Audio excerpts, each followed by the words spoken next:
The time has come for another top 10. Last week's review was special, but this week's is in an entirely separate league of the word. Tokyo Ghoul. The genre typing.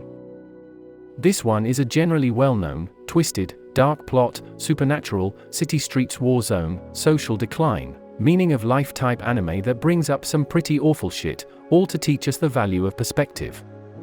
I found lately, many of the best dive headfirst into horrifyingly dark points of view, going to great lengths to bring to light some things that are so often left in the dark.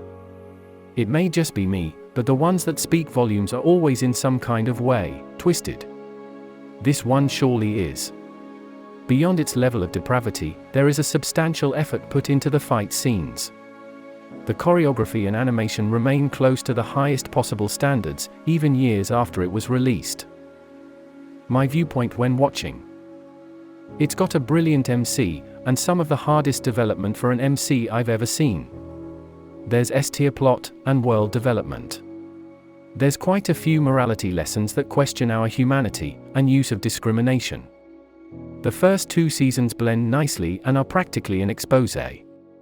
The last season is hard to begin because what the diddly fuck is going on, but then it makes sense later. Kaneki gets mentally broke like 6 times and is a badass mofucker. It's got peak amounts of insanity, and hits emotionally with some very dark and painful storylines. The villains are kinda weird, they never last or are either not completely the villain, or something else that makes them very unclear, but I think that may be intentional.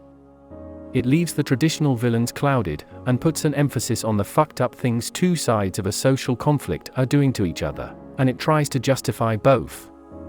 Sort of paints one side of the conflict as monsters on the outside, but the other side as monsters on the inside. You will understand what I mean when certain events happen.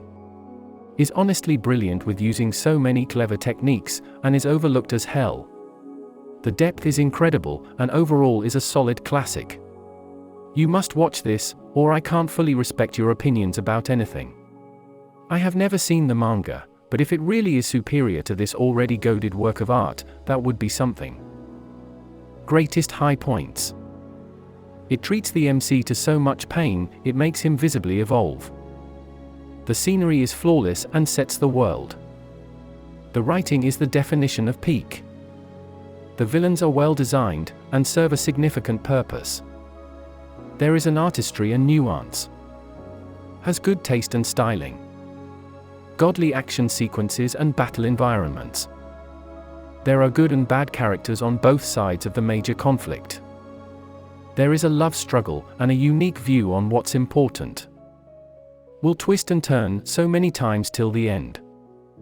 The ending did it justice, yet it didn't go how I thought it would.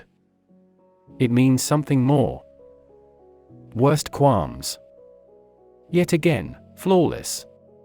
I still don't believe people who watch this and think it's not that good exist. You only need eyes to see. Persuasion. It's funny, I always end up talking like this section is an afterthought, but I simply can't help it. With everything you just heard, it'd be silly if it didn't pique your interest. What I do want to talk through, however, is this.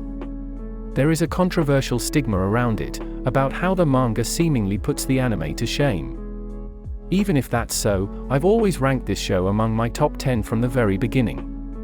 I have rewatched it, time and time again to be sure, and I'm still sure. From where I see it, this show is extremely important. I dare say, it elevated my view on life. This may have been the first piece that ignited my curiosity towards anime, and is likely the one that showed me the depths these things can go.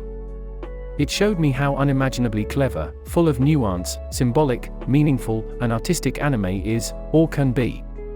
It will forever be something that I respect, and I have tried to judge it harshly.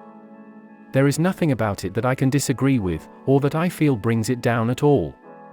It is untouchable in my mind.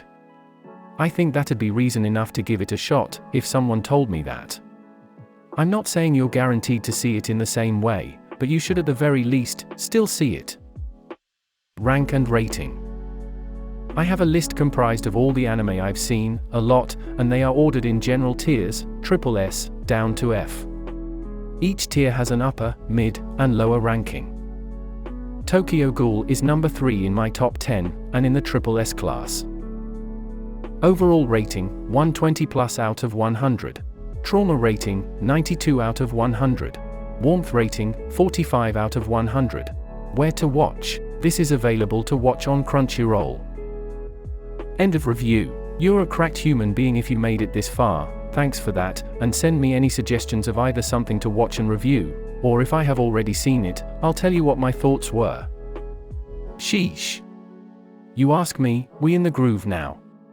These reviews have come a long way since the start, and I for one think this is some high quality, time-respecting, useful and enjoyable content right here.